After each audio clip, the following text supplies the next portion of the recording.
you.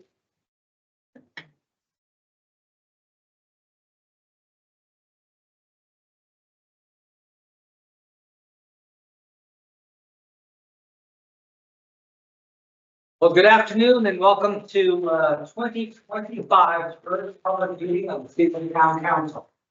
It is January the 9th and the time is 12:07 p.m. I'd like to welcome 16 attendees that have logged on for our first 2025 public meeting. I'd like to recognize our members of management. We have full council here today. And I must say, it appears like you guys got your sleeves rolled up and ready to go to work for the great citizens of the town of Stephenville for 2025. Also like to recognize we have some guests in our chambers here. Welcome, Brian and Laura. And so I'll ask, before I ask for the approval of the agenda, I'll do our land acknowledgement. We respectfully acknowledge the town of Stephenville as the ancestral homeland. Different populations of indigenous people. We also acknowledge with respect the rich histories and cultures of the Beothuk, the Mi'kmaq, Innu, and Inuit of the province of Newfoundland and Labrador. We have the agenda. It's resolved to approve the agenda January 9, 2025 is presented. I would ask a member of council to move. Moved by Councilor Darren Roberts, second. Councilor Tom O'Brien, all in favor? Aye. Carry. God, do I ever hear well? Just let the public know too that I have first day in the job. I'm liking it. Oh, Yeah. You know, they're so good. Like I could always hear the birds chirping, but now I can hear them a little bit more. But when I was walking up on my farm, you know, the bulls underneath the sods. I could swear I could hear them. That's how good they are.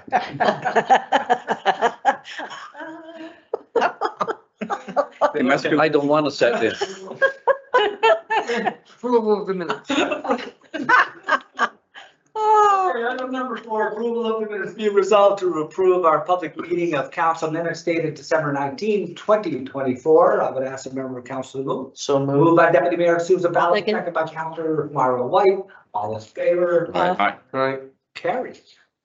Any matters arising from those minutes? Matters. Item number 6, proclamations and delegations. We're early in the year, but nothing yet. Okay, for committee reports, we have a very light agenda, only 2 items, but we're going to defer those 2 items in our finance committee. There are new procedures coming down through municipal affairs on how our planning and public meetings need to be public meetings. Our first one didn't get time to be advertised, so we'll just defer these 2 items until our next public meeting to be brought to the public meeting. But I also have a message, I guess, that I need to read out. So Happy New Year, everybody, members of council, management, and for our 22 attendees that are listening. As we begin 2025, I am pleased to inform you that new legislation for municipalities and local service districts took effect on January 1st, a few days ago. One key change is that committee meetings are now open to the public, just like a public meeting. An exciting step forward in making municipalities more transparent and accessible. Our regular finance committee meetings will take place every Monday at 12 p.m. prior to public meetings of the same week. The planning meetings will be held every Tuesday at 12 p.m. also in the same week. There are times when there's a public holiday on Monday and we tend to double up the meetings on Tuesday, but once that's completed and communicated by our communications and clerk, that would be advertised publicly. In the event of a holiday, I had myself here. The finance committee will be moved to Tuesday at 1 p.m.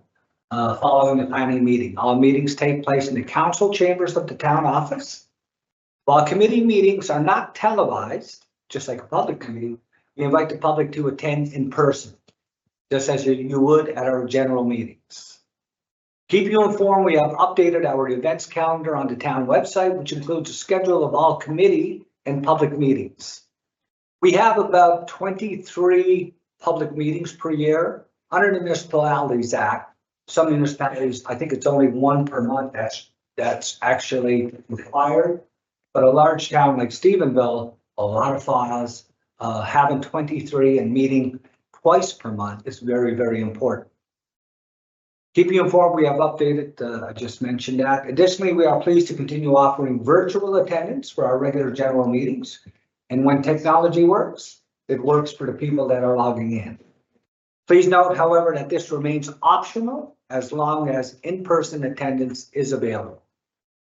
We look forward to another year of serving you and are happy to accommodate these positive changes that have been brought down by the municipal government. Together, let's continue building a more engaged and connected community. Wishing you all the best in 2025. So I'll probably just turn it over to our CAO just for a little bit of validation on the process, as we are still waiting for some communications in from municipal affairs. Yes, we're communicating with municipal affairs on a regular basis. There are a number of bylaws that we potentially can pass related to the new act, including a revised rules of procedure. The Department of Municipal and Provincial Affairs is preparing circulars that will come out, and of course are coming out gradually, but some of these will be ready very soon to guide us in some of those bylaws that we will produce for council to approve. So our anticipation is that the revised rules of procedure, which are not really big changes, but of course it's up to council to discuss and debate in a committee meeting how they want the rules of procedures to operate for the go forward on the new act. And that'll be one of the items in the next council meeting, and also in the next committee meetings that will be a part of that overall process. So we're looking forward to that, and good communications with municipal and provincial affairs as we go forward and pass these potential bylaws, rules of procedure, and also set in stone how we're going to do things for this year.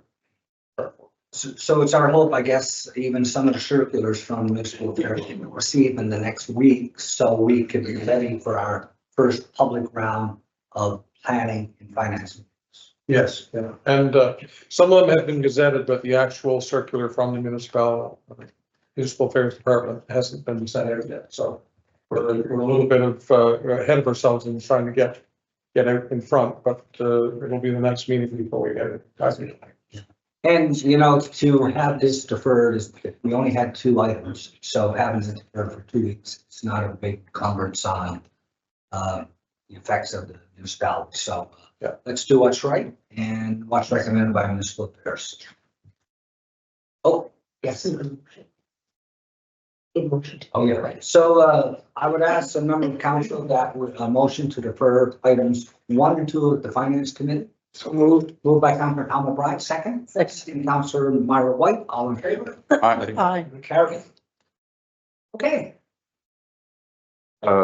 Is there any other items come from municipal affairs that would affect the public should know about in the new legislations?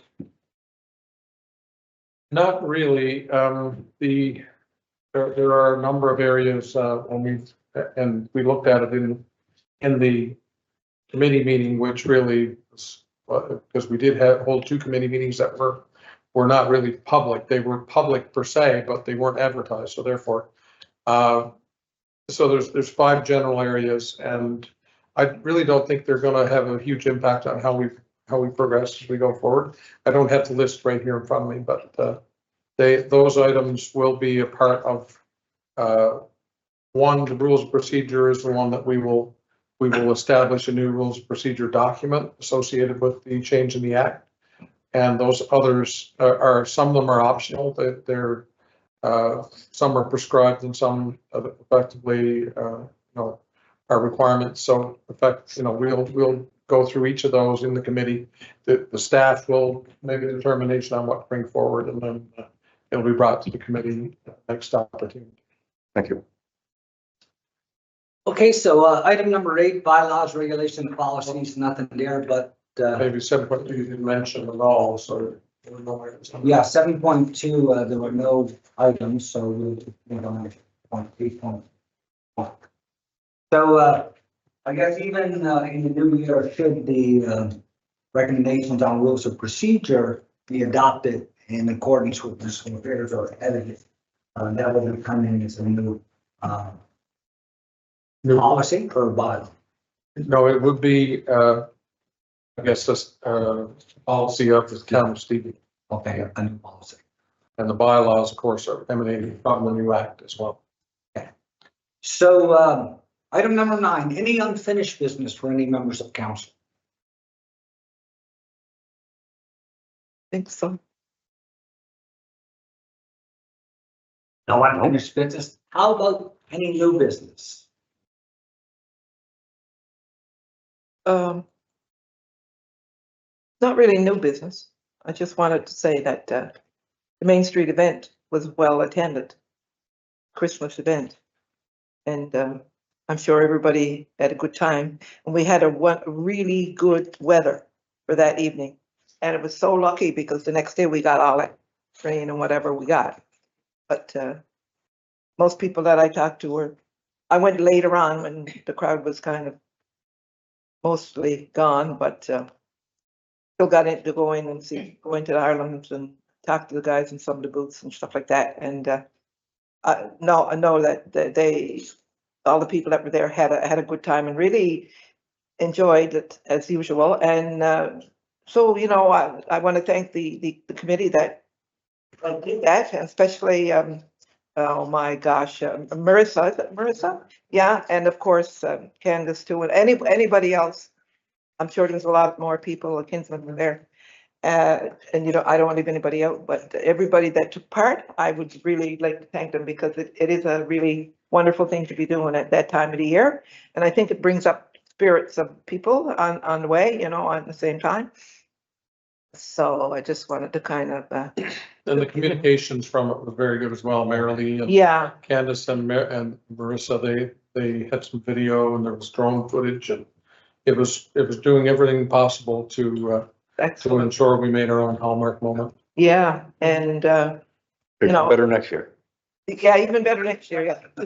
And on a different note now, I guess on behalf of council, we want to give out our sympathies to Brian Kinsman on the passing of his father in New Brunswick. Yeah. No, no. So yeah. But no.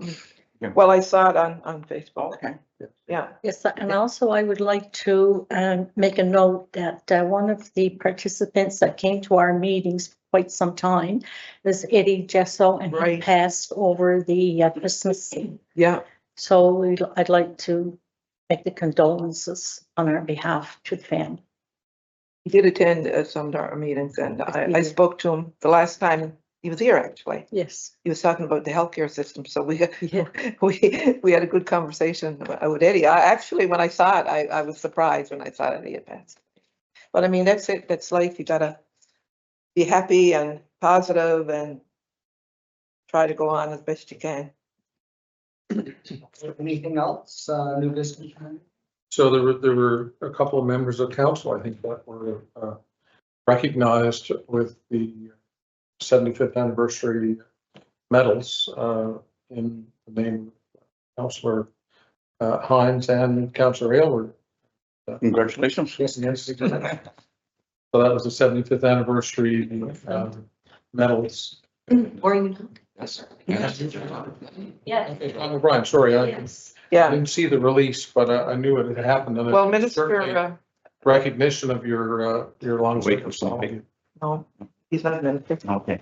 I didn't get the medal from my MHA. Actually, the Minister of Indigenous Affairs, I think he is. Yeah, Minister Scott Reed came to my house, Yeah. presented me with the medal, and so I've got the Queen's Jubilee medal anyway. That was presented to me by Bill Matthews years ago, and I appreciated the fact that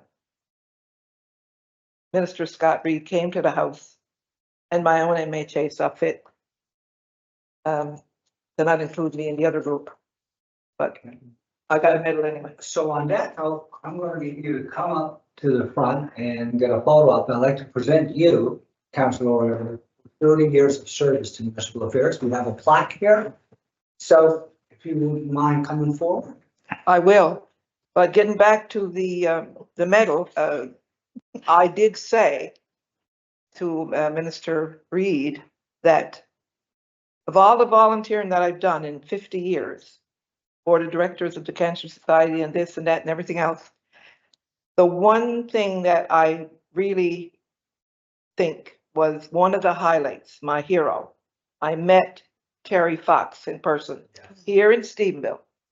But I also toured the schools in the Port Peninsula and Stephenville with his mother several times. And the people out there really appreciate it. They presented her with pictures and they crocheted things for her and stuff like that. And I did get to meet her and Terry Fox. So to me, that was one of the highlights of all of my volunteering that I've done in 50 years. So I really appreciate that. And so, Mr. Mayor, I'll get that picture taken, and it's 30 years, but I'm into my 32nd year now. I guess they do it in increments, Bill? 30-year increments. If you would want to help. 30-year increments, yeah. Another 30 years. We'll get it on the floor. Let's see, it hit the 40. Yeah. Oh, my. Nevertheless. I will do the picture, hey, Laura. And I'll try not to blink. I would say, Councilor Elwood, that it takes a lot of perseverance and a lot of endurance. These 32 years on council, we are very grateful to have you, and I have tagged you as Mr. Thomas Roddick Hospital. Without your efforts on healthcare, I am 100% sure we would not be where we are today with a medical facility being built, 24-hour emergency hospital, and a suite of professionals to take care of our residents. So thank you very much. You're welcome. I should get my phone.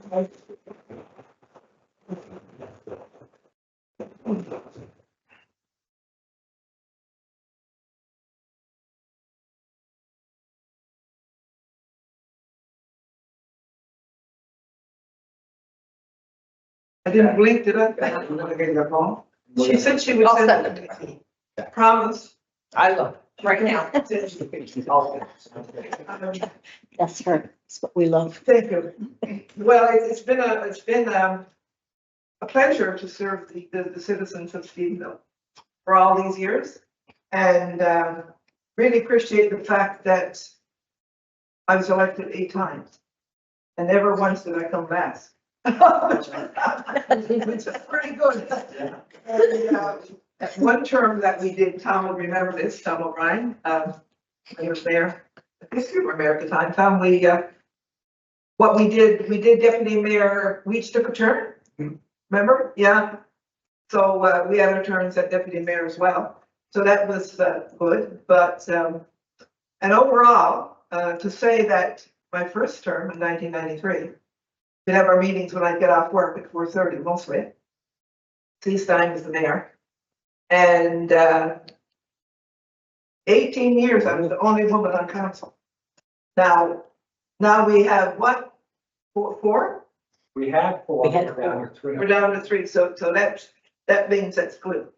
So hopefully this year, the municipal election, we will have a lot of people coming out, and I encourage the young people to come out.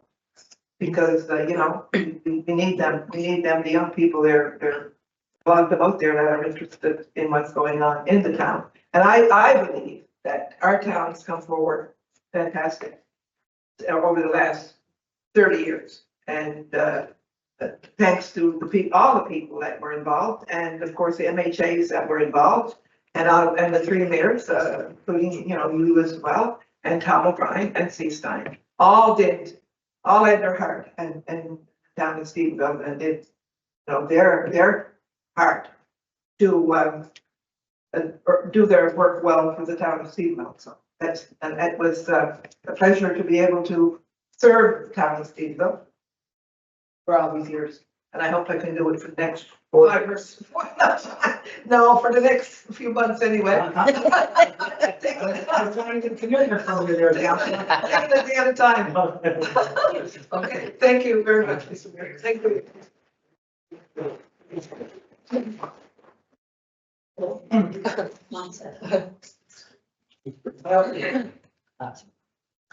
Well, thank you very much, Councilor Aylward, and I have to agree, we have so much talent in our community.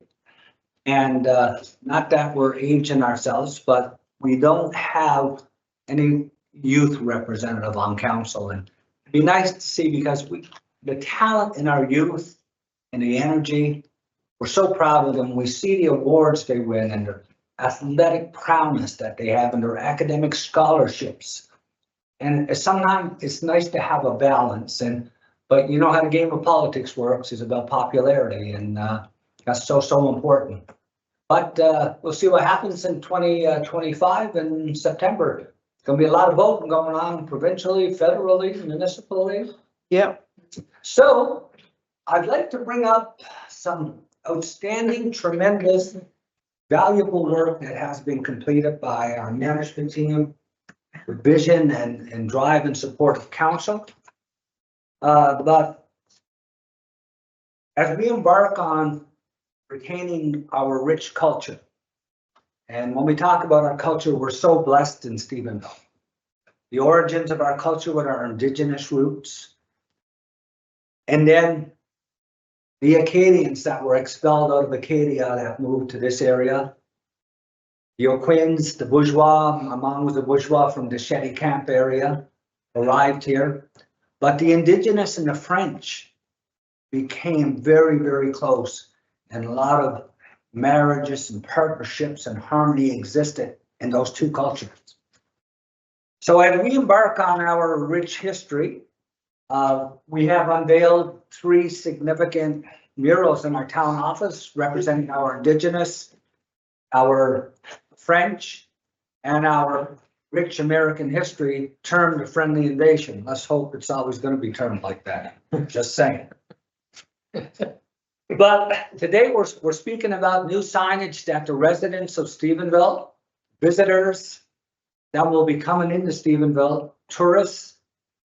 Mike Ratter has done tremendous work in our economic development office in getting the appropriate work completed that our signs will become bilingual in the Acadian town of Stephenville. We have our stop signs now that are bilingual with stop arrêt on it. And these are our new signs that will be starting to be installed in early 2025 by our Public Works. And as Mike and I were speaking earlier, if the no snow 2025 season continues, we might be able to get them up earlier than later. But this is one of our first ones. The first batch will be all streets off of Queen, Main, and West. So Park Avenue. Well, this is the Park Avenue sign. And the note that in the sidebars, left and right of the name, Avenue, Park, MAVE, is that we do have our murals, and on this one it's the French Acadian and it's our indigenous. So they'll start going up. It'll be phased in. We have received grants from the provincial government to assist us with the costs, but it's going to be a new signage. And we do have a lot of tourists from Quebec that come to the Stephenville area, primarily because of the rich French culture that exists on the Port-au-Port Peninsula. So once they enter Stephenville and they start seeing these signs, it kind of connects, because in Canada, we are a bilingual country, and it is in our constitution, we have the right, if we want, anybody can learn to speak French. So it is who we are, and it is what defines us. So on behalf of myself, and I'm sure council is so pleased, but thanks to management, Mike Gratter, all of our team, Public Works, who's going to put them up, and I'm sure feel very proud about doing that. So on that note, thank you, Mike, and thanks council, and thank you to management.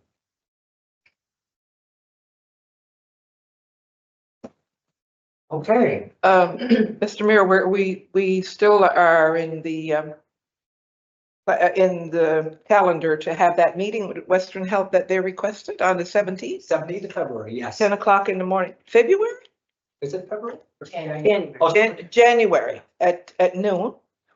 So I would encourage, as many counselors can attend, try and attend.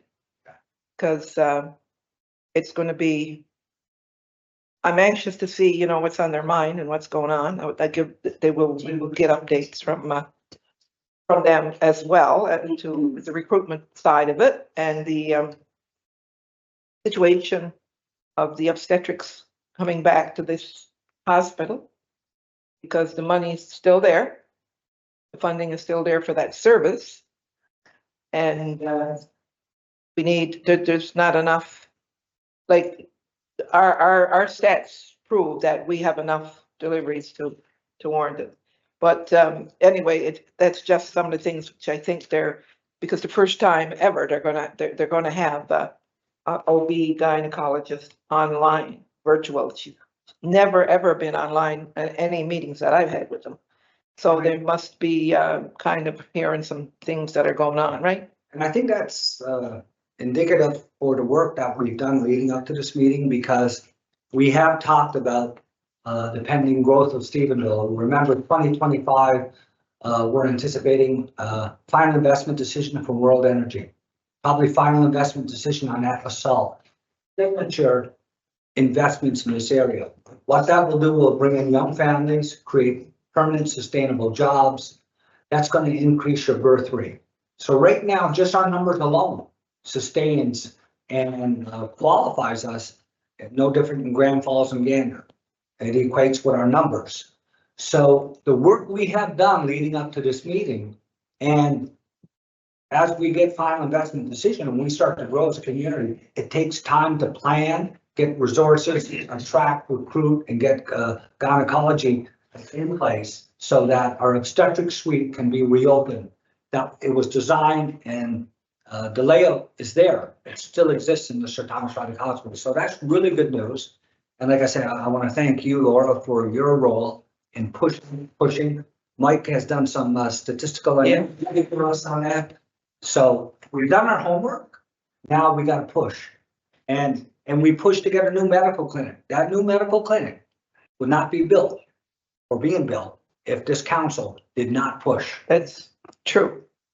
And the other thing is people, there's a lot, I get calls from different people every other day, and wait times and so on. And the thing is, there is a navigator that people can call. I have the phone number. Anybody that wants to call can call me at home, because I've had calls about delays in surgery and stuff like that.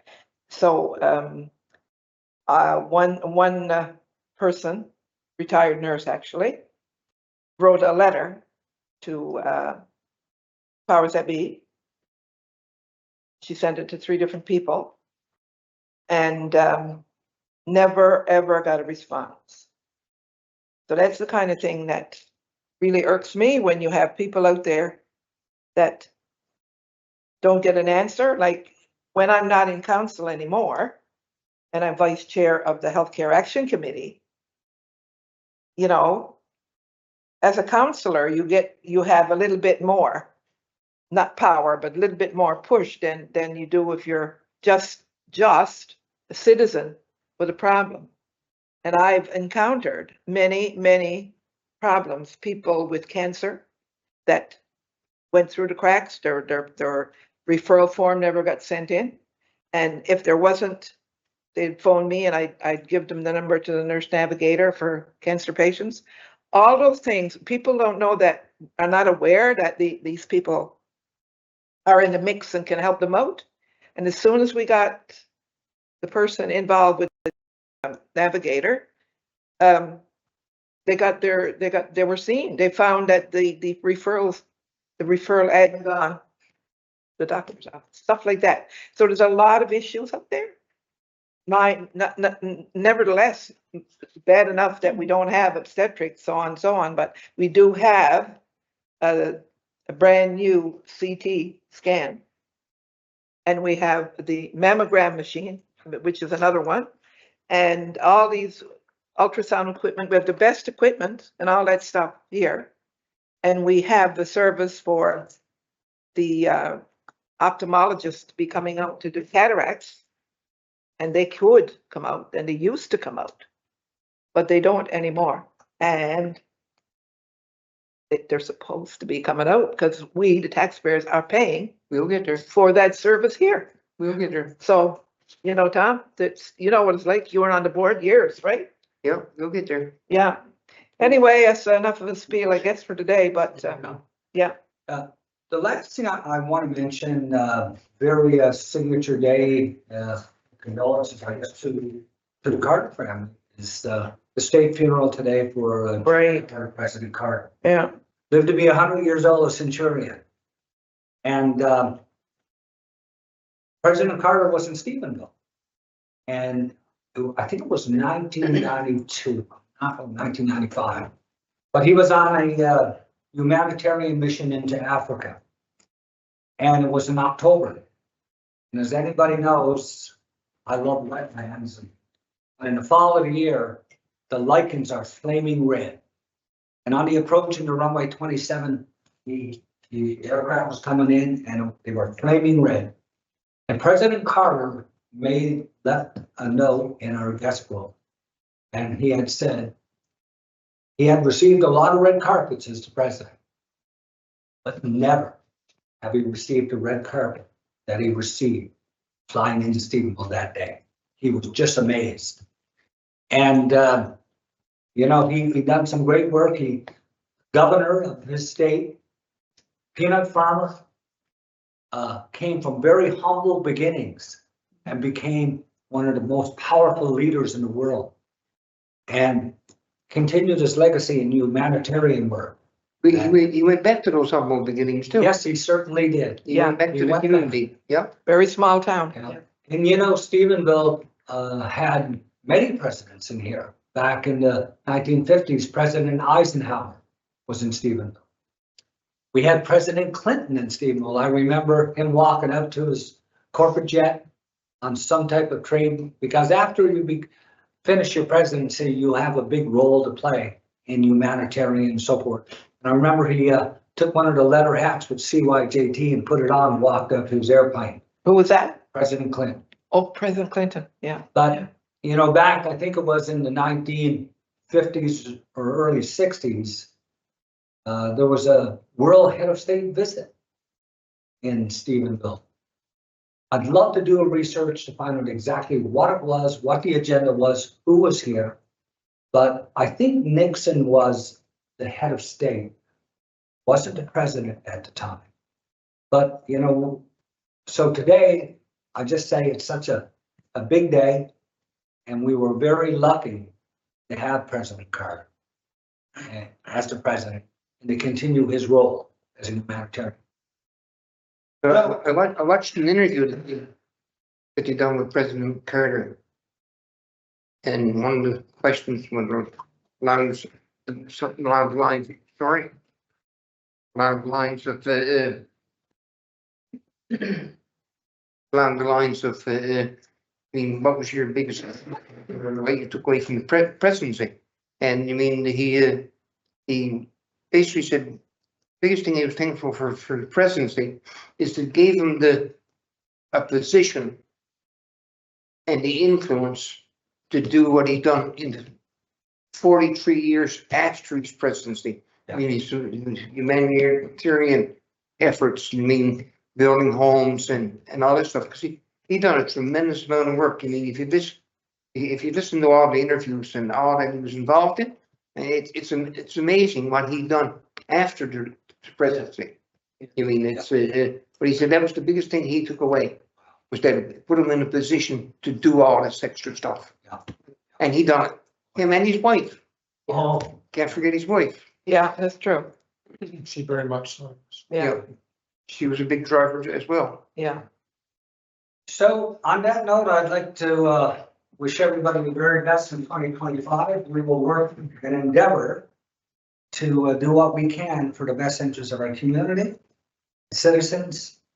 I want to wish everybody a happy new year.